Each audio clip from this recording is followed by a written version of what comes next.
Mr. Evan Weinberg will now come forward to share some of his reflections on this important day.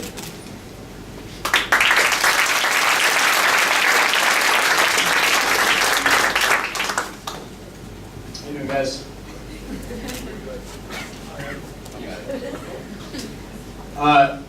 It's my pleasure and honor to be speaking here today. I've been looking forward to this day, but probably not as much as the graduates. And here's why. Today I get to poke fun at this group of students like I normally do as part of class, but as a bonus, today I get to look out in the audience and see the parents nodding along. I want to talk today about a word that embodies this group. You've heard it a couple times today. And that word is passion. Passion is a tough thing to describe because it's so innately personal. My passions are not the same as yours. My passions are not the same as those of our graduates. One difference between you and them is that I've forced these young men and women to endure some of my passions. GeoGebra, computer simulations, spreadsheets, programming. And I get to do that, as these students will likely tell you, because as a teacher, my number one job perk is that I get to tell students what to do.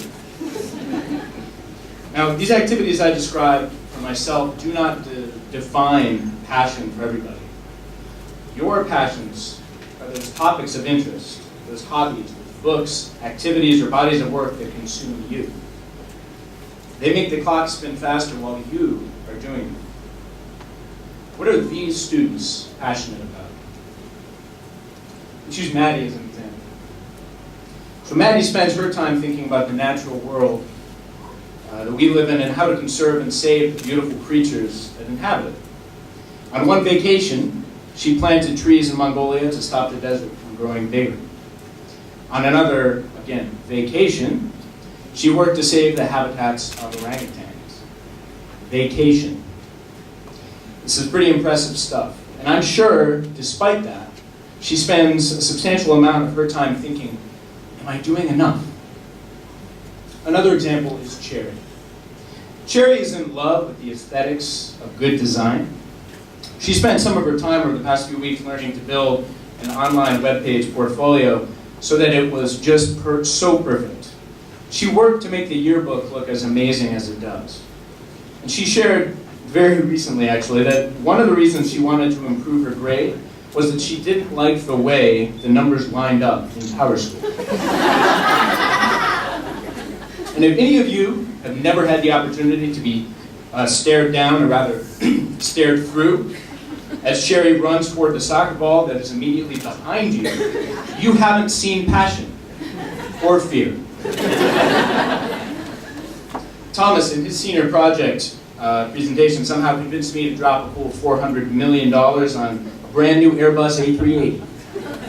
And Amy taught me just how much there is to know about the design of hotel lobbies and hotel rooms to craft the perfect vacation getaway. And Jakob somehow engineered his own birth so that he would graduate on the same day that he turned 18 years old. Now that is German efficiency.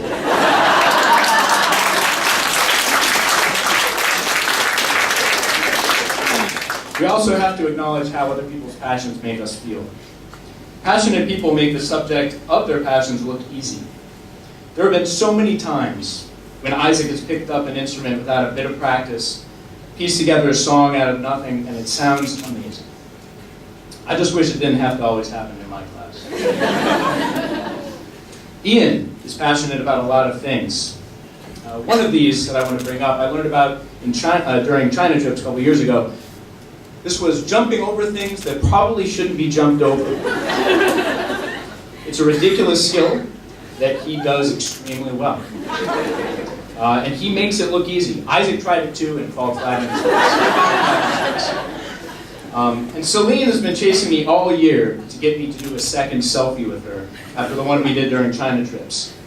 I'll tell you a little more about that, but first, let me take a selfie.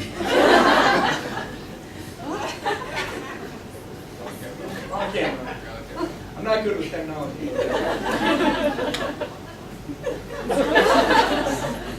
Hashtag awesome.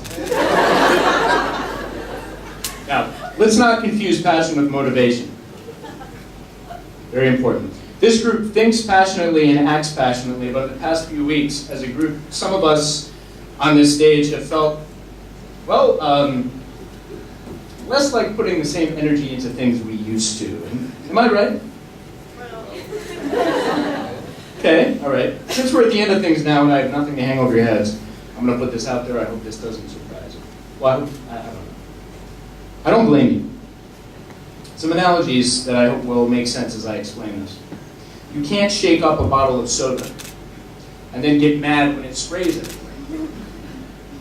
You can't light a fuse to a set of fireworks and then change your mind because it's too early in the morning. We all know that doesn't stop anybody here in China either. Now, these students all started high school the same year I came to HIS. I was a new guy. And while many of them had been here for much longer, it became clear to them that things would be different. They were more real. Mrs. Ruth and Mr. Indall and I and the rest of our colleagues proceeded to spend 4 years equipping this group to have the skills for the future, for the real world. You'll need this in the future, we said. You'll have to focus more if you're going to make it next year, we said many times. And then when Ian, Celine, and Jenny, and Maddie joined the crew, that mantra didn't change. We kept talking about the future, about getting out there and doing meaningful work, about using your passions to fuel the work that you must get done. We just wanted you to be prepared to do that meaningful work, again, out in the real world. And so we've spent this past 4 years equipping you with the hallmarks of an HIS education. 4 years cultivating a solid foundation of knowledge. 4 years working on higher level thinking skills, effective communication, community appreciation. And perhaps most importantly, we spent this time developing the positive learning outcomes, positive learning attitudes that would lead you to learn for the rest of your lives, even and especially when there are no grades at stake. And so, here's the point. After spending all this time developing you for the next step, and with you so close to getting to put those skills to the test, we can really only get so frustrated that you object when we pull back on the reins. We've given you the energy and the drive to solve big challenges that face us and will face us. It's time to give you your chance.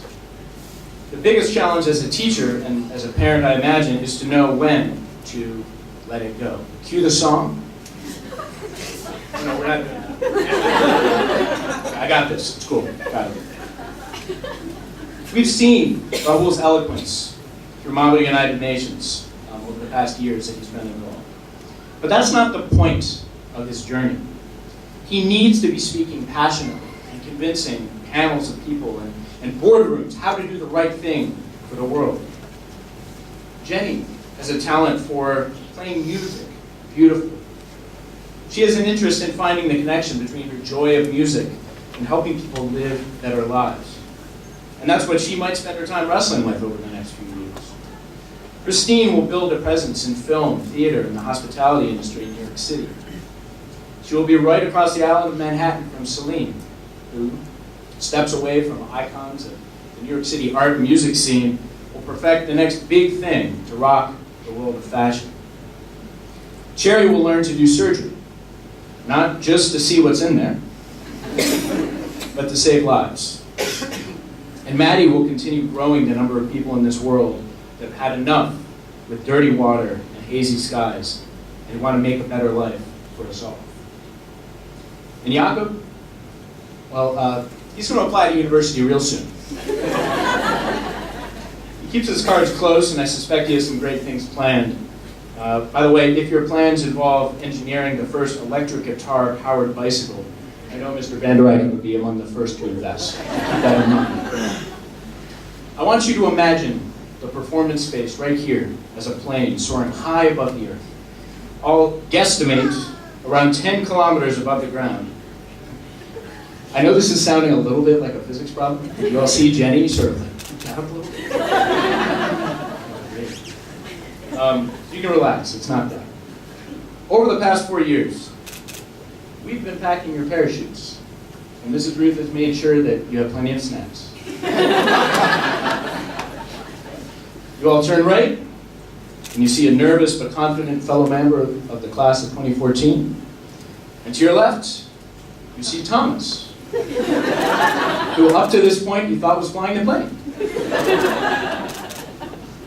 You are all ready to jump and land around the world to get started with the work you have ahead of you. This is your moment to appreciate how truly unique it has been to work with this team. This is your team. It's the only one like it in the world. And we have all been honored to be a part of your time here at HIS. But now, it's time to jump. Your connections to each other don't end today. If nothing else, you are bound together now more strongly than ever before. Congratulations to every one of you. We're very proud. Thank you.